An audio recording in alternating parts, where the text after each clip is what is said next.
प्रयासों की गूंज, इसकी तस्वीरों ने देश के कोने-कोने में आपका संदेश पहुंचा दिया।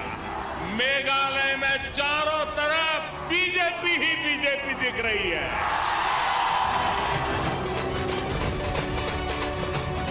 मैं तो क्रेडिट फर्स्ट ऑफ ऑल मैं देना चाहता हूँ हमारा यशस्वी प्रधानमंत्री नरेंद्र मोदी जी को। तो इसीलिए हम लोग जानते थे ये जीत तो होना ही है। We would like to thank the people of the state for having voted for our party.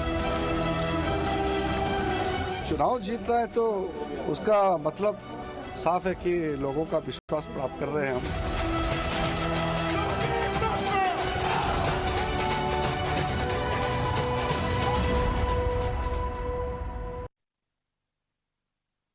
Well, yes, let's turn to the three northeastern states one by one and tell you what the situation is like. First, in Nagaland, BJP-led alliance heads for a comfortable victory. Naifurio likely to retain power. The 20-40 seat sharing arrangement between the BJP and the NDPP seem to have worked extremely well for the alliance. Nagaland has also created history by electing two women candidates, Salhautuno Cruze and Hikani Jakhalu, for the first time in the 2023 Assembly.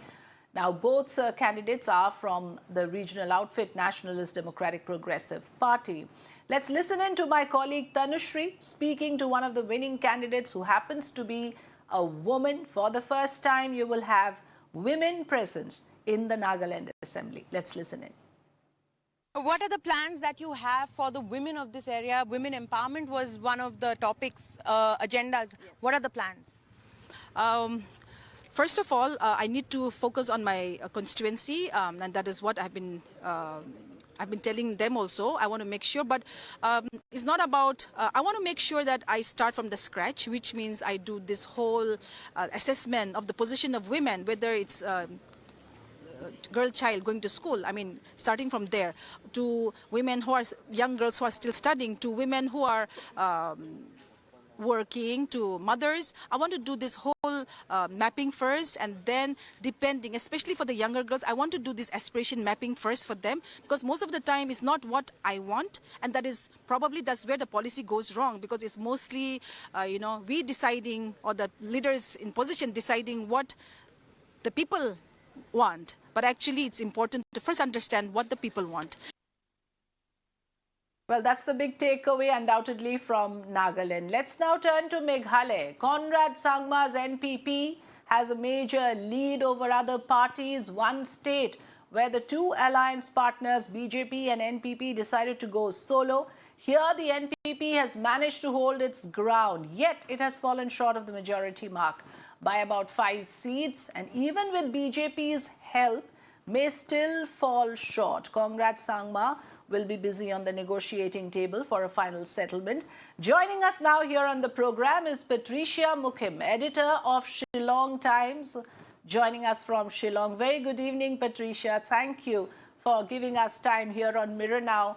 One thing that I noticed about Meghalaya, and perhaps you'll be happy about this, is that, this is one state where the regional party is not reduced to a junior player or a subordinate partner. Meghalaya is where Conrad Sangma has stood like a rock, and we see that the supremacy of a regional satrap is maintained. Do you see that as a healthy trend, even though even here the mandate has fallen short of the majority mark, at least as of now? Meghalaya has a history of not voting any single party, giving any party an absolute majority. And also the voting pattern here is not along party lines, not along ideology lines. It's along the lines of personalities. So the mandate is always fractured. But having said that, I certainly didn't expect the NPP to do so well, because we thought that they would suffer anti-incumbency. They had a lot of scams to their credit. But apparently now even corruption doesn't matter anymore to the people. So and as you said, the regional parties do have a strong foothold, although I must remind you that the NPP is a national party. It has been declared a national party, although its presence is largely in the northeast. Yes. So, yeah, but then you see, it has to team up with the BJP willy-nilly before it even makes overtures to the other regional parties. It has to make overtures to the BJP because we live in what we call a patronage democracy. We always need uh, the support of the party that rules at the center.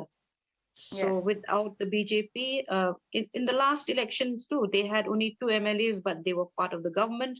This time they have 3, and I'm quite sure that the BJP will negotiate to have a deputy chief minister from their party, perhaps. Right. Those are all in the realm of, those issues are in the realm of possibilities. But Patricia, you're not just an authority on Meghalaya, you also are a keen observer of the entire northeastern region. And therefore, I must ask you, how do you see the saffron surge in Nagaland and in Tripura? In your state, last time around, despite the Congress emerging as the single largest party, like you just mentioned, the BJP managed to wrest power.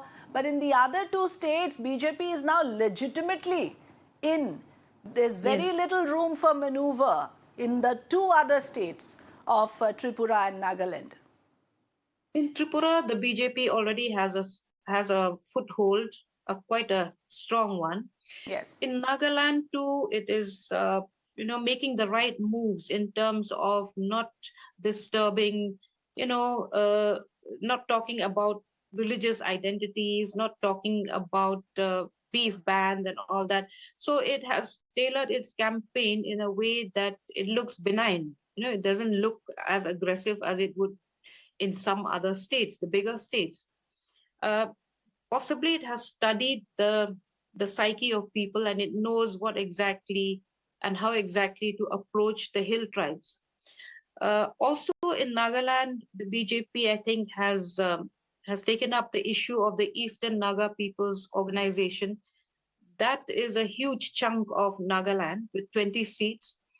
And those people had said that they would boycott the elections unless something is done to develop that area. They had demanded a separate state. Now, Mr. Amit Shah very strategically reached out to them, has formed a committee under the Union Home Ministry to look at their demands, and has said that the BJP will do all it can to speed up development, basically.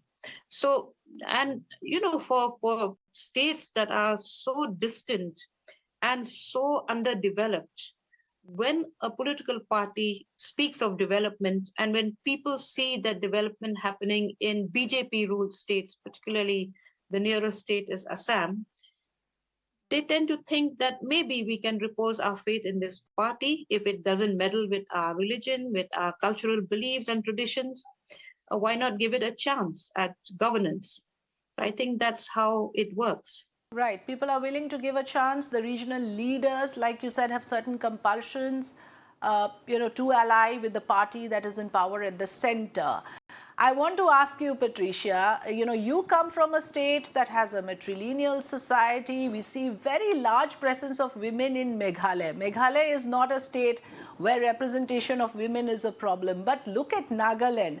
In fact, I want to ask you on a larger basis, what is the biggest takeaway for you?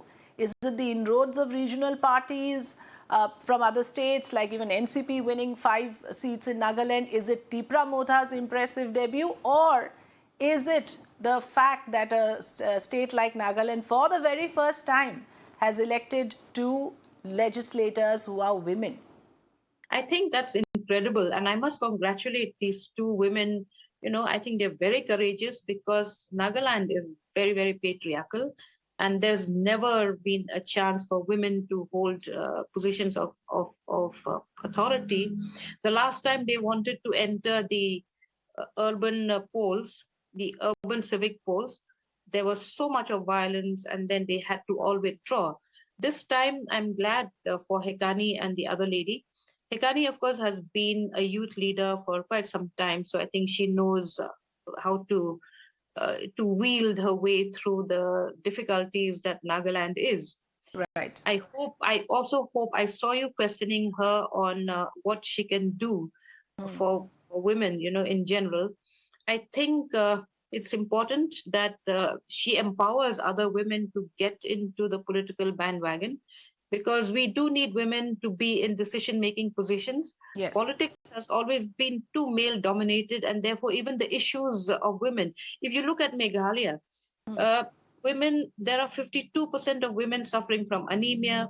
There's 41% of households that are led by single women, single mothers. Okay. And there is a poverty of 32.7%. These are issues that tend to agitate women, women MLAs. Sometimes men do not seem to really understand these intrinsic issues that women suffer from. Healthcare, for instance, is very, very poor, whether you speak of Nagaland or Meghalaya or any of the northeastern states. Healthcare is still a very dominant need for all the states. And of course, road and infrastructure. Many of the women deliver on the way because they can't reach a hospital or a health center. So these are issues that people like Hekani can take up. And yeah. Right. Hekani Jakhalu and Salhutuno Cruze. Those are the two names that have arrived in the scene, in the political scene. And that's a welcome sign, isn't it? Thank you so much, Patricia Mukhim. You are one of the, faces from the Northeast. And of course, you've been holding the torch for a lot of women from that region. Always an inspiration. Always nice to talk to you. Thank you for joining us on Mirror Now. Thank you so much. My pleasure.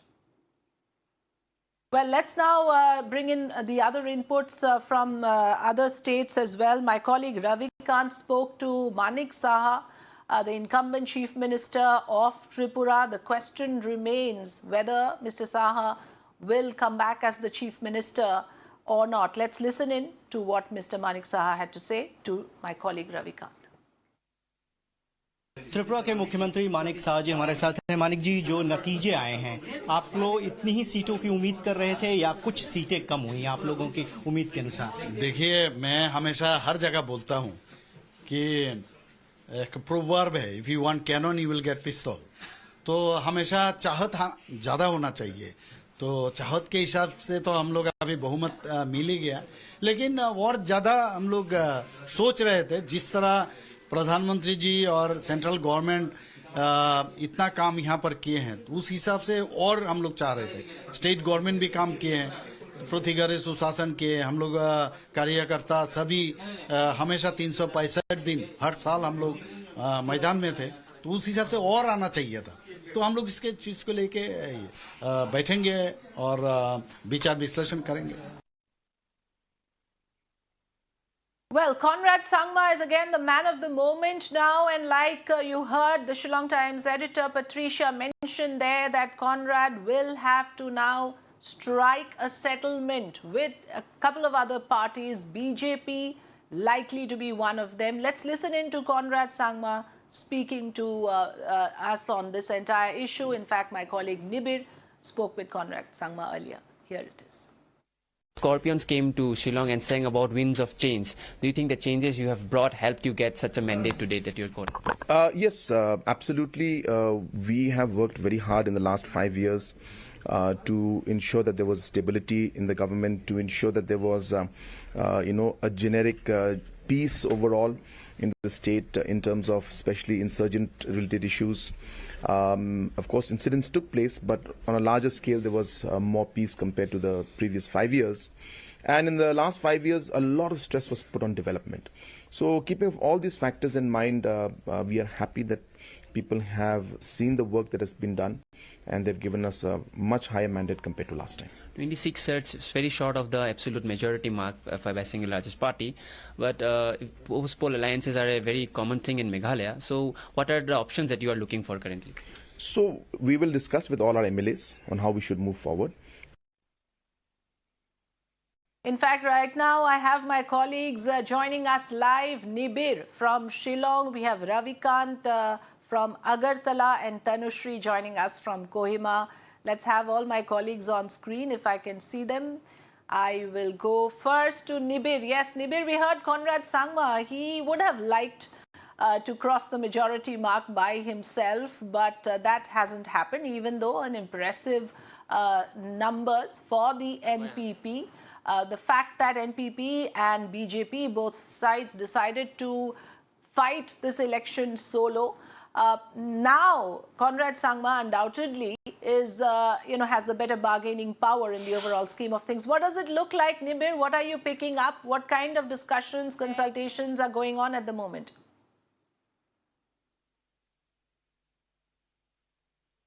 Well, currently we are in the CM residence in Shillong, and there is a high-level meeting that is going on here regarding the future course of action for the NPP. Remember, NPP it has 25 seats and it has fallen short to cross the magic number, and as such it is contemplating regarding its future course of action, and that is the alliances that it is going to form with different parties. We spoke to him and asked whether the alliances with BJP is on the cards, and he has stated that he is in talks with all the parties and he will take the decision very soon. However, in this amidst this, Himanta Biswa Sharma, who is also the NEDA convener, the BJP chief of the Northeast, he tweeted out that Conrad Sangma has already spoken to Amit Shah regarding seeking his help to form an alliance with the BJP. Even though the NPP forms an alliance with the BJP, it will still fall short to cross the 31-seat mark. So there are other options, independent candidates, UDP, and remember last time there was a big defection from the Congress, and which led to the Trinamool Congress forming the major opposition party in the state. So you cannot discount the fact that there might be certain cases of where, we see MLAs coming in from different party, but that is all speculation. Currently, as we talk here, there is a high-level meeting going on between all the MLAs of NPP and Conrad Sangma, leading that meeting to decide their future course of action as far as the NPP is concerned, as they claim to form the government continuously after another term. Yes, absolutely. They would like to return to power respectably with another alliance partner. But like you're saying, they have all possibilities open, a lot of options available, and there could be surprises in store as well. Discussions are underway. Ravikant, आपसे जानना चाहूँगी इस वक्त जो अगरतला में किस तरह का सीन है, क्योंकि मानिक साहा जी चाहेंगे कि वो वापस सीएम की कुर्सी में आए, उस पर कुछ डिसीजन अभी भी अवेटेड है कि बीजेपी के जो आला नेता है उनकी तरफ से anything that has come so far?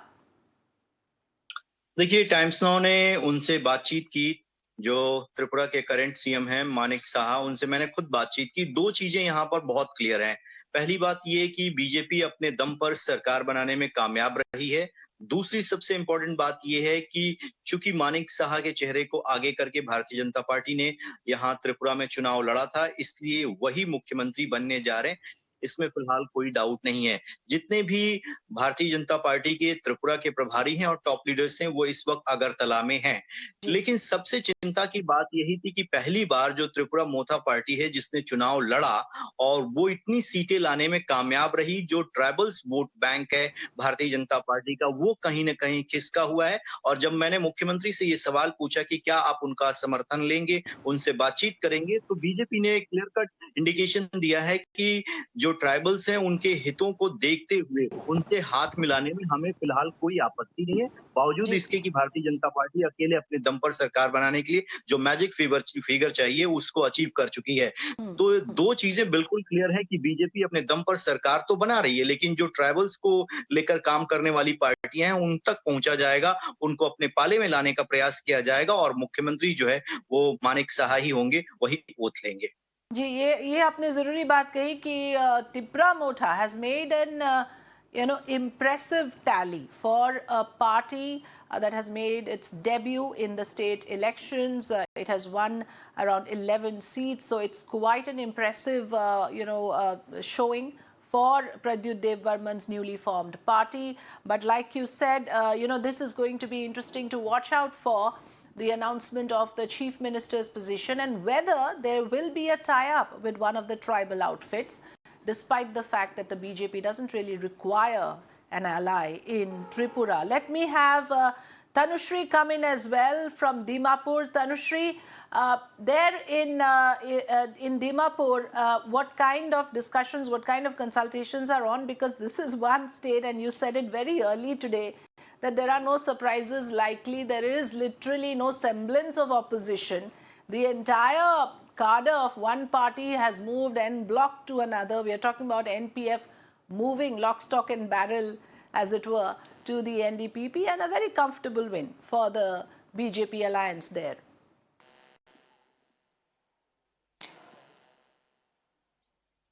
Well, you know, over here it is absolutely clear. Even before, even the exit polls were saying that it was the BJP alliance with the NDPP which was to come into power, and that is exactly what happened. It was a very clean sweep from the very beginning. BJP was already leading, as we know, and NDPP followed through, and they also won. So certainly there was a very clear picture as to who would be the chief ministerial face, and that was Nephew Rio, who is already serving his term as the chief minister, and this would be his 5th tenure as the chief minister. And you know, I had gone on the 27th to cover Nephew Rio in his village Tofema, where he was casting his vote with his family. 2 things he said. He said, if I become the CM once again, there would be 2 things I would be concentrating on. One would be the overall development, and the second, the permanent peace of Nagaland. And we know that when Home Minister Amit Shah had come, he had also spoken about the peace talks that were going on. And when I had spoken to the locals of Tofema, the chief minister's native home, and also to people in Kohima, everybody was very happy with what this present government in alliance with the BJP was providing with them. The people said they're very happy with the central schemes being introduced. They're getting a lot of central schemes.